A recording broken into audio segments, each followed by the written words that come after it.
Hello everyone, welcome to the Ceci Truman Live Show. This show will be starting in just a few moments, so stay tuned. And if you're seeing us on social media, please like, share, and follow. For more information, go to trumanforcongress.com.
This show is brought to you by Ceci Truman. Here's Ceci. Welcome everyone to the Ceci Truman Show. Today we have a very special guest, a candidate for Congress. His name is Mike Cargile, and he is from Southern California, District 35. And what a fighter Mike Cargile is. He will fight for the people and not the politicians. He is going to fight the homelessness crisis. He's going to fight on behalf of our economy. And he wants to lower crime and get rid of the chaos that is plaguing our nation. I want to show you a brief clip on Mike's everyday life and how he is fighting for Congress in his district. Let's roll that clip.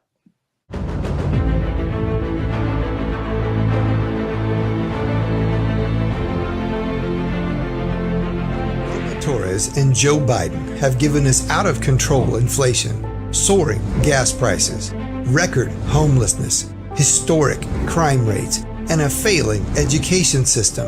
They've sent billions to Ukraine while our own border is invaded. Our soldiers are put on food stamps and our families have to decide between groceries and gas. Are you ready for a change? I am the congressional candidate for this area running against Norma Torres, but I'm here today primarily as a resident of Pomona. I'm here today in support of our parents, our children, and the law. California Penal Code 288.2 says every person who knows, should have known, or believes that another person is a minor, or who knowingly distributes any harmful matter that depicts a minor engaging in sexual conduct is guilty of a misdemeanor or a felony. It's the law. Death row inmates into the Chino prison. You see, in the Army, we always looked at things in terms of worst case scenarios. We call it contingency planning. Plan for the worst and pray it doesn't happen.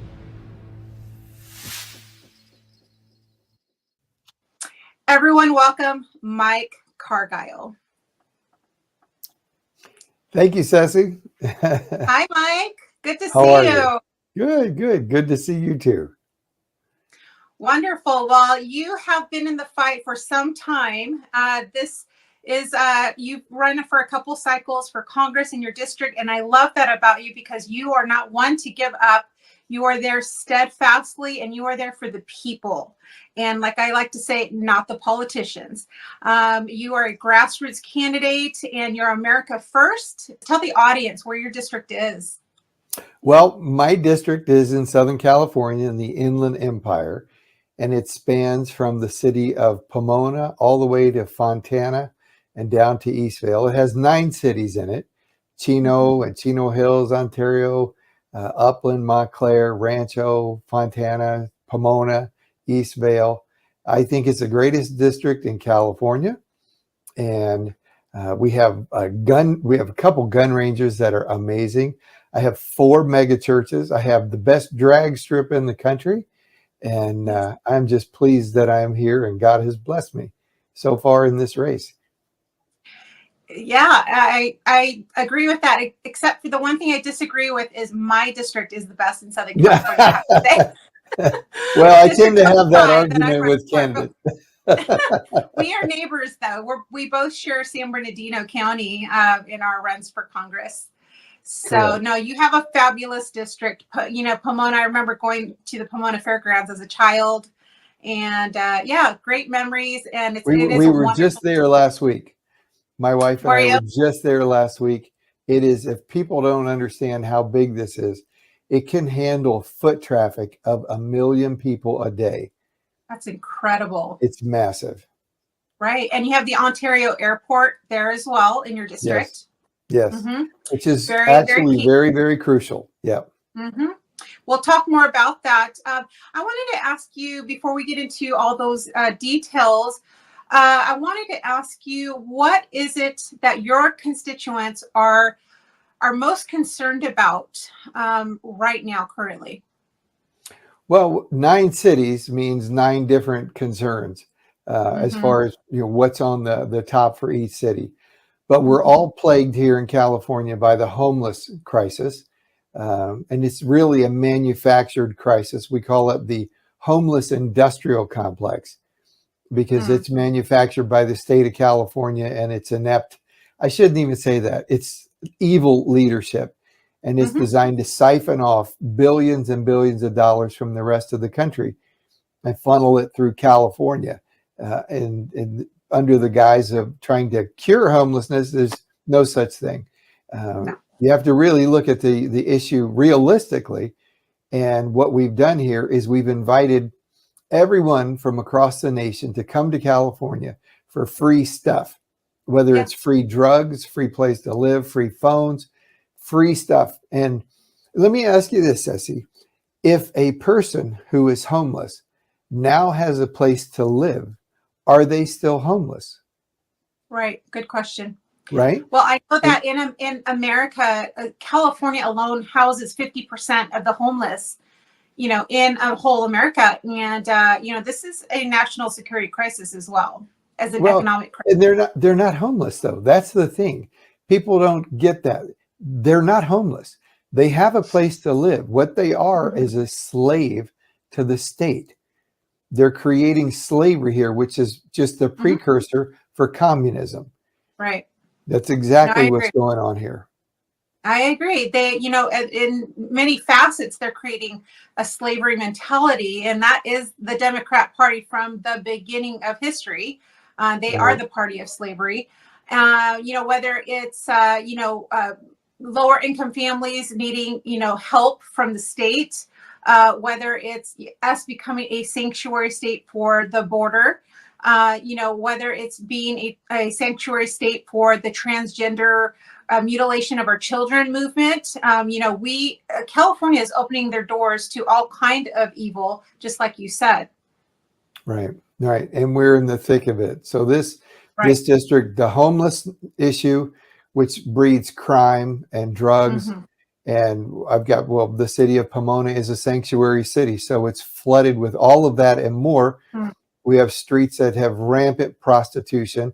The state's trying to create lawlessness at every turn.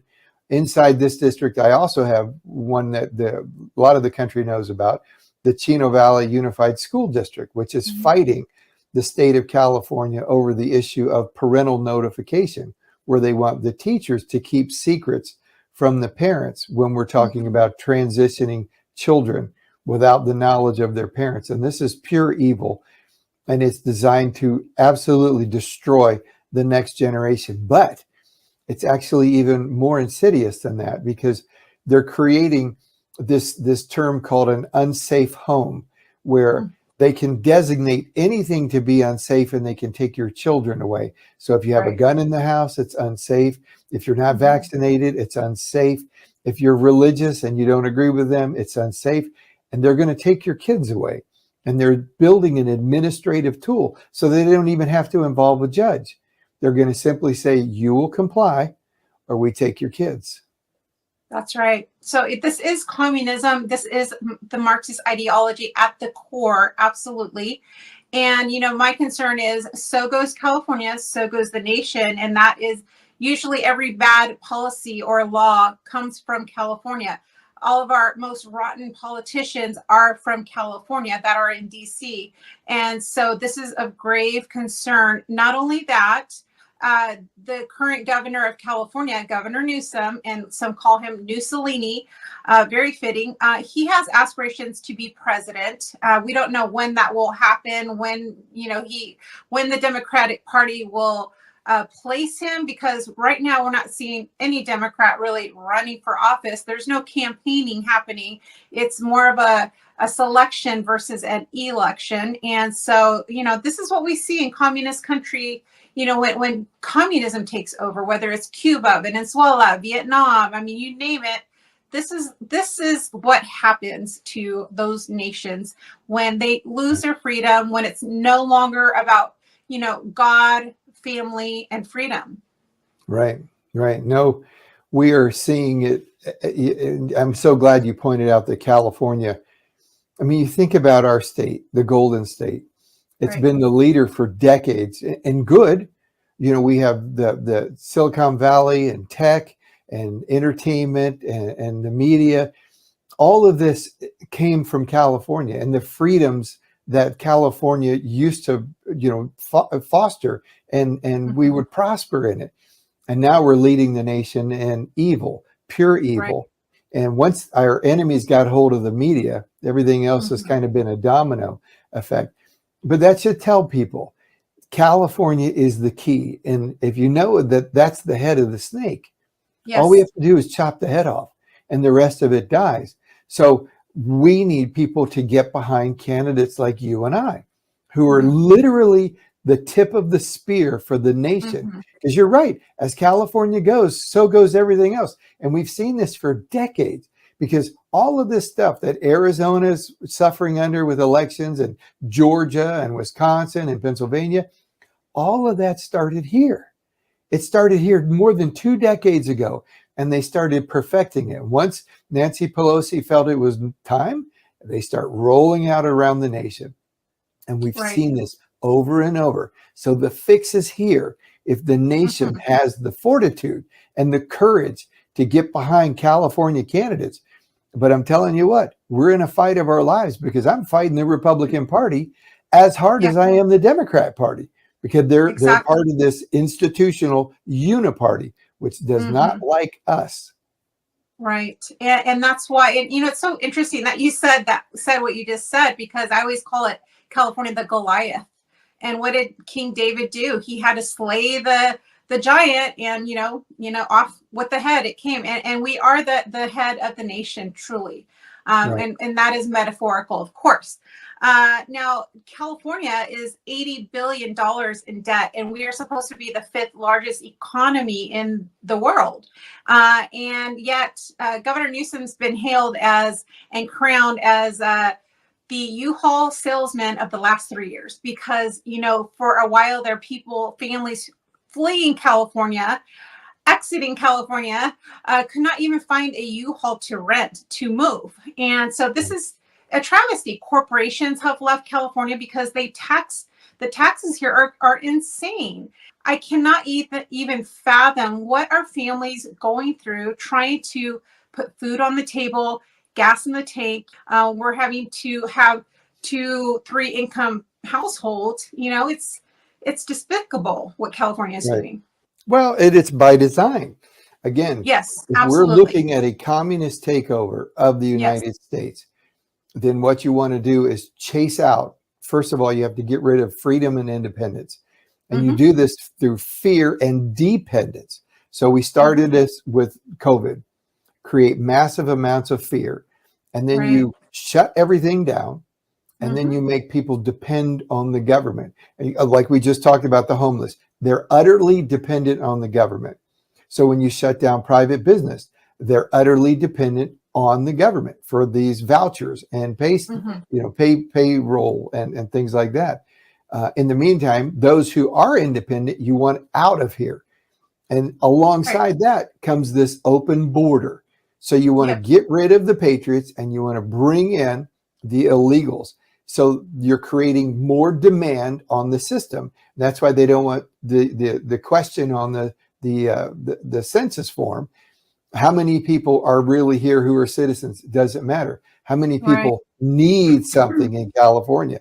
And that gives them the reason to go. And here's the thing that kills me. If you're in Texas or Arizona or Kentucky, the money that's coming into California is your tax dollars. Mhm. It's coming here federally to subsidize all of this. And this has been going on for years. Think about it. In Texas, Right. they almost froze to death a couple years ago. Why? Because they started adopting the policies that had been tried out here in California, policies that were guaranteed to wreck the economy, guaranteed. And Texas started bringing them in. We call it the Green New Deal. And so here we're looking at everybody has to have an electric vehicle on a power grid that can't sustain what we already have. So what's the point of this? It's designed, all of this is designed solely to collapse the economy. And then you're going to be utterly dependent on the government. It's a communist manifesto being perpetrated in broad daylight. But where are the people who are supposed to know better? Where are the people who are supposed to have our backs and the leaders with the courage to stand up? Oh, that's right. They just voted to send all our money to Ukraine. Oh, I get it. Because they're getting rich while they're creating slaves in the rest of this country. That's right.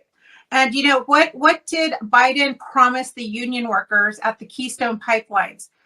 That he did this while campaigning, that he was going to not close the Keystone pipelines. But what did he end up doing? Day First one. week. Yep. Yes, he closed the Keystone pipelines with a stroke of a pen. Now, this is what dictators do. And what effect did that have? Well, that caused our gas prices. It caused us in America to be dependent on other nations, and not all nations who have our best interest in mind. Not only that, but we are now not self-sufficient as a nation. We're impoverishing ourselves. Not only is this an economic crisis to not have the fuel that America needs, but it's also a national security crisis because our military, it depends on oil and gas. Everything. People don't understand that crude oil, first of all, I can't get one expert anywhere in the world to tell me when the earth quit creating crude oil. Now, they want to call it fossil fuels to make it sound like it's going to run out. But in reality, we may be in the greatest period of production of crude oil the earth has ever known.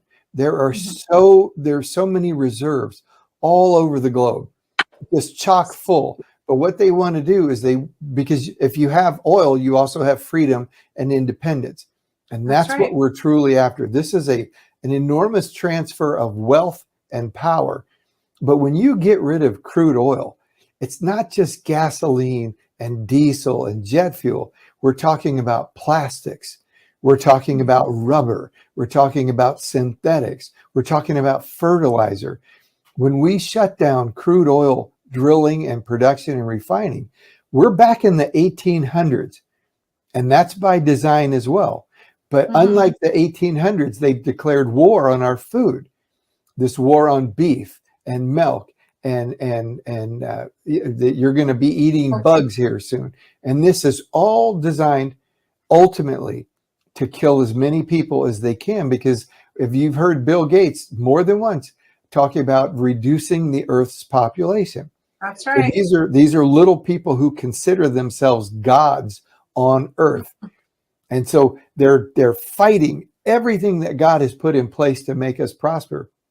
But the most egregious war, I think, going on right now is against the image of God himself, because he wanted men and women to get together and get married and have children. And first of all, we saw this assault on marriage. Now we've seen the sexualization of our children. And now they want to change our children. They want to change the boys into girls and the girls into boys. And let me tell you, the stuff that's on the horizon is sick, because they're trying to mutilate This is a satanic attack against the image of God, because you and I are the image bearers of God. That's how he created us. And he said, go fill the earth with my image. And so this satanic attack is designed to strike right at the heart of that command, because the image of God is the direct reflection of who he is. That's right. But you know what California is proposing is that, and also being a sanctuary state, that, children can be ushered into California by any adult, not even the parent necessarily, to have it's child mutilation. It's sterilization of our children. It's giving them puberty blockers. And so, you know what, if you're an adult, okay, adults, do what you want with your body. But when it's children that are permanently disfigured and mutilated for life, this is child abuse. This is evil. And so the reason we have this show, this podcast, is because we want to educate parents as to what is happening.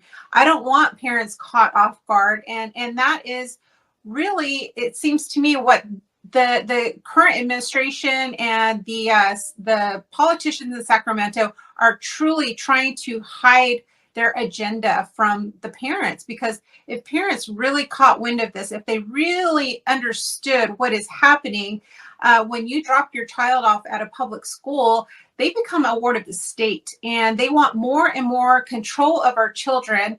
And yes, you are one of the cities in your district is Chino Hills, and that is a hotbed because Sonia Shaw is the president of the school board there, and she is a fighter. President of the school board, yes. And, the Attorney General Bontas trying to come after the school district and sue them, and they're fighting back, of course. But you know what? It's all because parents want to know what is going on with their children. It is all because we don't want intact biological males in girls' spaces, in girls' locker rooms, in girls' bathrooms. I just saw an article today. There was a man that went into a woman's fitting room at a Nordstrom's, and they were able to take him down, but he had a knife on him, so he had really horrible intentions of hurting someone. And so, men should not be in women's spaces. If a transgender man wants to have access to a bathroom, well, then you know what? Why don't we just build their own bathroom? But girl spaces should be girl spaces. Don't even do that. It's so utterly ridiculous. There is no such thing as transgender. This is a mental issue. Absolutely. How you feel in one moment can change the other. That's your feelings and that's your mentality. But what we're talking about here comes back to what I said before, the image of God. There is a war on women that's never taken place in the history of the world like it is right now. And they're using women. I don't know if you're following, but there is they have the ability now to create a fetus from the stem cells of two gay men. Wow. Did you know I haven't this? seen that. Yes. So you can create an embryo and you can fertilize it with the sperm of one of those gay men. There's no need for a woman in this equation because of the stem cell technology. What we're seeing is an absolute war against what it means to be a woman. So you don't want to even use the term woman. You refer to a woman as by her sexual organs or her plumbing, her uterus, or birthing parent, something like this. But you don't want to give nobility to the term woman. So what they're doing here with groups like Planned Parenthood, their number one source of income is abortions. The number two is transitioning surgeries. And they want women to simply be a product that produces something else that they can harvest. They're turning women into cattle. They want you impregnated. So let's remove all morality. Let's sexualize everyone at a very young age. And then we're going to make you a pedophile target. And then we're going to keep you young as long as possible. And we want you to have as many babies as possible so we can abort them all and harvest whatever tissue we need from them. You're Yeah. not a being anymore. You're just something that produces a product for us. That's evil. That is absolute evil. And it's on women. And the women who are going along with this, remember, they were wearing the pink hats because that's how they see themselves. They see the value of being a woman is simply the sexual identity that I portray. I'm not worth any more than that. That's evil. And my job as a man, ultimately, my ultimate fulfillment, other than protecting my kids, is protecting my wife and my daughter. I am a protector of women, even if it means protecting women from themselves, because this is a war no one has ever seen before against the identity of what it means to be a woman. Who would have thought we would have had this conversation? Exactly. But it's here. It's here, It's and we here. can't run from it. And we need to face it. We need to continue to expose this. We need to continue to tell the people what is truly happening if they haven't been confronted with it already. But, with the whole Planned Parenthood, as you mentioned, the child mutilation that they want to perform. Yeah, they want to turn them into boys. Exactly, and vice versa. But also, they could be as young as 9 years old. They can come from out of state, and this is on the parents' insurance without parents' knowledge or consent. So, you know what? This is complete takeover of the states, or of the state of California, I should say. And yeah, I agree with you. It's 100% evil. And so, it is up to people like you and I to push back against this evil and to continue to expose the enemy's tactics.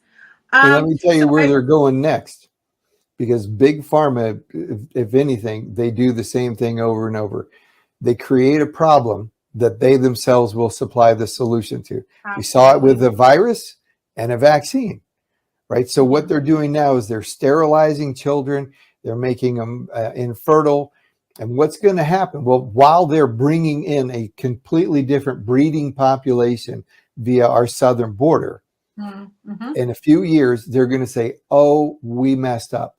We shouldn't have done that to all the kids. So you're going to see another multi-billion-dollar industry emerge to fix all of the things they changed. The politicians that are on the far left, they are trying to dismantle our constitutional rights. But you know what? I say, be encouraged, everyone. We have the constitutional law is out on our side still. And we have the numbers, Mike. In California, we have 13.5 million churchgoers. A lot of those are Christians. And then we can put all kinds of, other sects of Christianity within that number. But 50% of them are registered to vote. 25% of that number vote in the generals in November, and only 10% vote in the primaries. And so this is very concerning, but it's also encouraging because it lets me know that there is a base out there. And they, I just feel like the people do not trust politicians any longer. The conservatives feel like there's no trust. Why should they vote? But, I want to gain that base back. I want to gain their trust back. And they are looking for conservatives to represent them. Don't you agree with this? You're entering into one of my favorite areas here, because the whole problem with the United States are the pastors. Yes. And I mean that because we have so many pastors that are not shepherds. They're hirelings or they are wolves, but they're not shepherds. They're not looking out for the sheep, and we can see this by how they treat their sheep, because they're supposed to safeguard those sheep. The role of the shepherd is to feed and water, but also to protect the sheep. And a good shepherd will give his life for the sheep. He will. But what we see are people who not only will run to the back of the flock if there's a fight, but they'll hunker down and pretend to be a sheep so no one notices them. And they're so busy counting the flock. Well, let me say this to all the pastors who might be watching this. Your job is not to count the sheep. You cannot beget sheep. Sheep beget sheep. Your job is to maintain a healthy flock and protect it. That's your sole purpose as a shepherd, and you are failing. You are failing because I can look at my country and see nobody is talking about sin. There's no conviction of sin, and you would rather go along with it to keep the numbers up for your flock, and you will be held accountable by God. But to the Christian who's watching this, I say this: remember the parable where the master went on a journey and he gave one servant 5 talents, 1 3, and 1 1. And when he came back, he judged which one very harshly. The one who buried the talent. The other 2 invested. Well, you have made, there's an investment, a talent been given to you, and that's to vote and change things in our country. And you're supposed to utilize this. You're supposed to invest it in the country, and you select godly people and godly values and godly laws. But when you take this talent and you go, well, I don't care, my vote doesn't count, and you bury it, guess who's going to judge you the harshest? Because he gave you a talent and you did nothing with it. That's my message to the Christians out there. If you're in this country and you have this right, you better use it, and you better figure out how to use it wisely. Because the other 2, they didn't just throw it out there and hope that it became more. They researched and they invested wisely, and the talents grew, and the master rewarded them accordingly. Yes, it is truly midnight hour for America. I feel the urgency. I know you're feeling the urgency because, we're not only looking at our nation from a physical perspective, but we are looking at it also from a spiritual perspective. The average constitution doesn't last more than 250 years. And we're right there. And so, it is up to every American, and every Christian. I'm talking to the believers out there that call yourself a Christian. We have had several wars. We had the Revolutionary War, the Civil War, World War I, World War II. It is now our time to push back. It's the same evil. We're in a different hat. But you know what? We were given a gift of the Constitution. We were given the gift of freedom. It is up to us to maintain that and be good stewards. God requires that of us. And, we're not to think of only ourselves, but we need to think of our children and our future grandchildren. What kind of nation will we have? And just one generation from now, and that is why I fight. I fight for my family, but I fight for your families. And I know Mike Cargile is doing the same. And so, Mike, I want to also talk about, you brought up in one of your videos that I caught on your Instagram. You were talking about the Ontario airport, and that it includes the border issue. So currently we have let in our open border since Biden administration took over. We have up to 10 million is what they're claiming, but we can double that because that's what we know. It's up to 20 million unvetted, mostly military-age men that have come into our borders. We know that they are coming from designated terrorist nations as well. And so, this is very concerning because while they're in California trying to take our guns away and our ability to defend our homes, they're letting in whoever to come in through open borders. And so, what happened in Israel could very well happen in America because the same people who hate Israel hate America even more. And so this should be of great concern to every American. And I know you have a lot to say about this issue. And then you had brought up the issue of the airports. I want you to explain that to the audience. Well, it started, like you just said, we've seen and we've watched over the last couple of years, groups, military age men coming in groups, and they're coming as what we would say in the military, a unit from different countries. And many of them are enemies of the United States. We know they're here. A conservative number is 10. I would say we are really looking at about 30 million here who have come across the border illegally. And not all of them are military age young men, but enough have come in there that we have tens of thousands of fighting men from nations that are hostile to this country. So I was in the military, and we always look at things in worst case scenario, and you call it contingency planning. What's the worst possibility am I looking at here? That's what I want to plan on, and that's what I want to train against, and I just pray it never happens. But if it does, I'm ready for it. So all the warning bells went off when Gavin Newsom, shutting down San Quentin, is bringing death row inmates into the Chino prison. Now, these are level 4 inmates. A lot of them, I'm learning, are gang leaders. They're not just death row inmates, but these are shot callers for major gangs. And they're bringing them here. They're bringing them home. And so they're bringing level 4 prisoners into a level 2 facility. That's not good. And then I thought, well, is this by accident? Nothing these people do is by accident.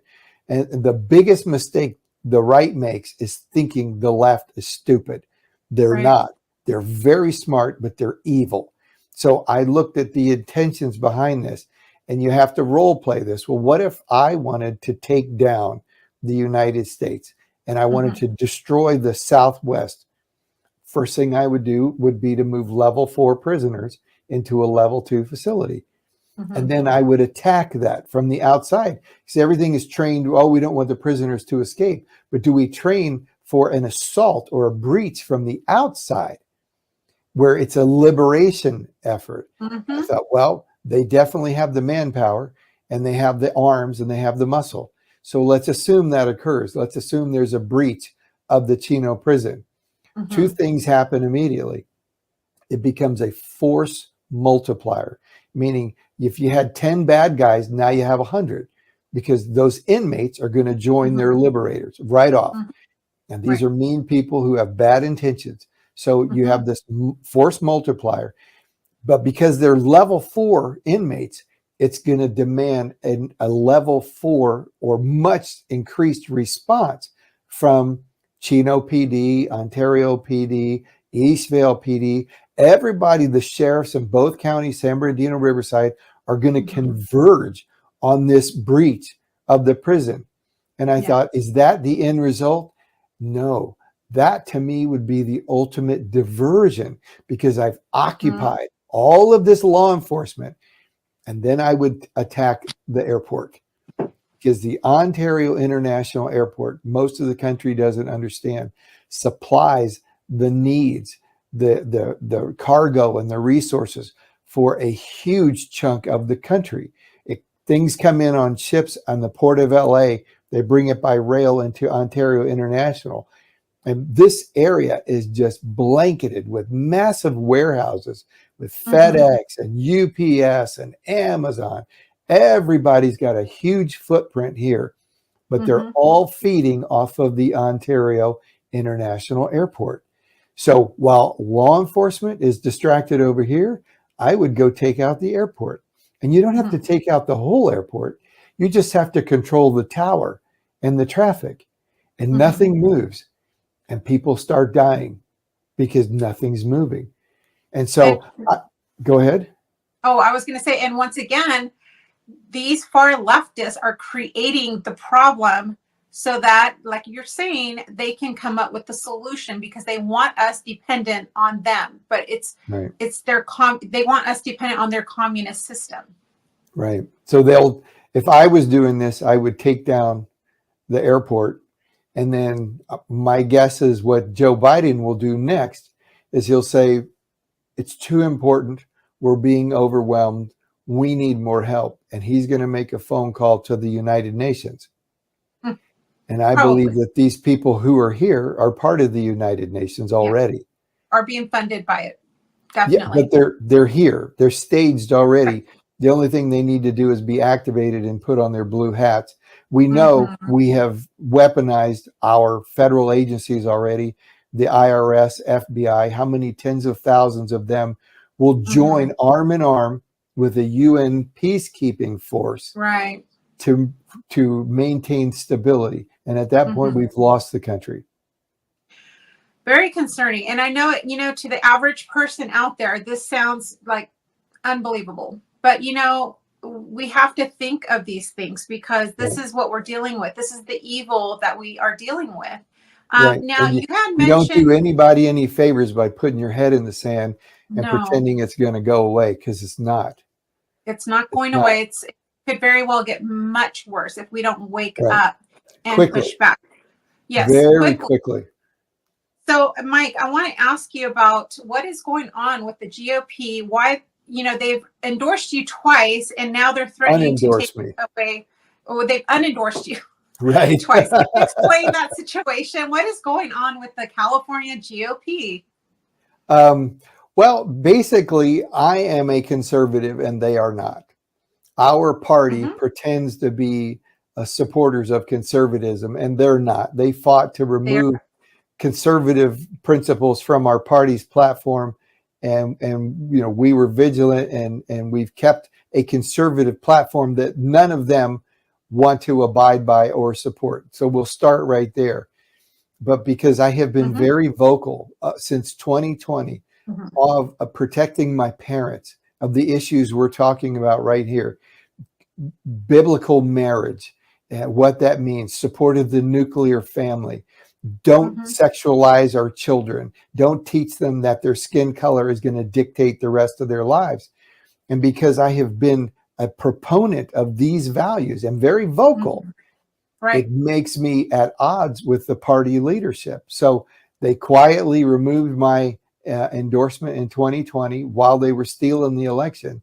And then in 2022, they were more vocal about it, but I was as well, because I pointed out right now, you will not see party leadership post once about transgenders because they're embracing them. And I provided pictures where we had a guy who was sworn in as the president of a women's federated, and they were okay with it. In fact, they celebrated. We had Representative Daryl Issa swore the dude in as a woman for the women's federated. So I pointed this out, and I said, you don't get money from the California GOP if you don't bend the knee to the transgender movement. Okay. And that is too much. My endorsement. And so that's what I've been saying all along, that the California GOP and the Republican Party, I see so many candidates and I see so many people already in office throwing the word conservative around. And then the more that they talk, you realize, wait a minute, they're not a conservative. They're a moderate Democrat. They're trying to turn the Republican Party into moderate Democrats. Right. And so, because, truly the moderate Democrats, the party is lefty, by the way. The Democrat Party is now a far leftist, Marxist, communist party now. And so where are the moderate Democrats supposed to go? Well, Republican is supposed to be like the Reagan Republicans. We are conservatives. That means marriage between a man and a woman. Right. That means we are pro-life from the womb to the tomb. We believe life starts at conception. And I think we should not be ashamed to be a conservative. I am very vocal like you are, Mike. But I think that is the right thing to do. I'm so tired of the games. I'm so tired of the pandering. I just believe that we should be truthful when campaigning, when running for office, and at least people know the truth of who they're voting for. What I'm seeing in the Republican Party is I feel like we're being hijacked by Democrats. We're being hijacked by libertarians. And these, there you go. So in a nutshell, the difference in the libertarian and the Republican Party is the libertarian says, protect my money, protect the economy, but keep everything else out of my life. The rules I want to live by are my rules, and you have no right to tell me how to live my life. That's the libertarian. The Republican says, I want to protect the economy, protect the money, but in the Constitution, it says all men are created equal. Created means there must be a creator. and we recognize God in the equation, that God is the creator of all of us and has given us these rights. So the libertarian doesn't want to acknowledge God, because that would mean there's another authority figure in their lives, and they want to be gods in their own lives. The Republican or conservative says, I recognize God and I recognize his rights, but I also recognize his rules. And these are the rules that we live our lives by, how we treat one another, how we raise our family and interact with one another in public. And so we are the biblically based, God-fearing party. And if you don't like that, go be a libertarian. But what they've done is they know. Yeah. But unfortunately, the rest of the country rejects libertarians. They only win about 20% of the races they're involved with. So they go, all right, well, Republicans win a lot more than us. Let's pretend to be Republicans, but we're going to push our libertarian views on them because it's too extreme. It's too extreme. And I saw this face to face at the last convention. I had a gay man come up to me and he said, well, I guess there's no room for me in this party. And I go, what are you talking about? And he goes, well, the new platform is too conservative. And I go, well, listen here, you want to join a traditionally conservative party, right? But you want us to change who we are to fit your lifestyle. I said, down the road is another party, the Libertarian Party, and they will love you. They will embrace your lifestyle and they'll protect your money. That's a better fit for you. And he said, nobody's ever told me this before. I said, don't come here demanding that we change at a fundamental level who we are. You can either join us and embrace this or find a different party. But to say there's no room for you is just not true. Truly, we should be asking the question, the conservatives, what about the conservatives? Are we welcome in our own party? I mean, that's a great point. If you want to, we all want a good economy. We want to protect our economy and be fiscally conservative, but socially, that's a different thing. And socially, if you are not a conservative, well, then, like you're saying, there is another party down the road. And, we need to be strong as conservative Republicans because, being a libertarian to me is the slippery slope of where the Democrat Party is currently. And so we have to be very strong. We need to be truthful, honest, bold. And you know what? I just believe if we do the right things as conservative Republicans, God will bless. And, ultimately, I answer to a holy God. We're all going to stand before a holy God one day, and he's going to ask, what did we do with the gifts and the time that I've given you? And so we need to be honest, and we need to, again, be bold and not ashamed to be a conservative. No. And Proverbs says, righteousness exalts a nation, and sin disgraces any people. And if we want to be prosperous, if we want to be safe, and this sounds like my position on the southern border, I got the greatest, and I won't belabor it right now, but I have the greatest policy on our immigration, our southern border. But it starts with, we need a wall, we need a physical barrier. Well, and, President Trump, he had a stay in Mexico policy, which was working. And so I do, and for that reason, I endorse President Trump because I agree with that policy. I mean, we had the lowest rate of illegal immigration while he was president, and which secured our borders. And so, but no, I agree, but there are ways to do that. And it's going to take strong leadership to accomplish what you just said regarding Mexico. So, Mike, we are totally out of time, but I really enjoyed my conversation with you. We will definitely have you back. I want to check in with you and see how your race is going, because you passed the primaries and you are off to the general. So you will be. It's even better than that. This is the top race right now in the state of California. We are the best race in the entire state, with the potential of flipping a seat held by a 4-term incumbent Democrat. We're it. We're closer, better than any other race. And because of that, I'm being attacked by the Republican Party. Go figure. Unbelievable. So everyone, please go to Mike Cargile's website. And Mike, tell us your website once again. It's cargileforcongress.com. CARGILEFOR. Cargileforcongress.com. We got the greatest catchphrase in the country. Smile. It's Cargile. All right. So everyone go to his website, support him, get him across the finish line. We need another seat in the House in Washington, D.C. this November. So please support him, get him there, and he's going to fight for all of us. It's not just about your district only, but you represent the nation once you get into a federal seat in Washington, D.C. So I want to end the show by quoting my favorite scripture, 2 Chronicles 7:14, that if my people who are called by my name will humble themselves, will seek my face, will turn from their wicked ways, then God says, I will hear you from heaven, I will answer your prayers, and I will heal your land. And we desperately need our land healed, Mike. Thank you once again for joining us. God bless you, Mike. God bless you all in the audience, and God save America. Amen. This show was brought to you by Ceci Truman.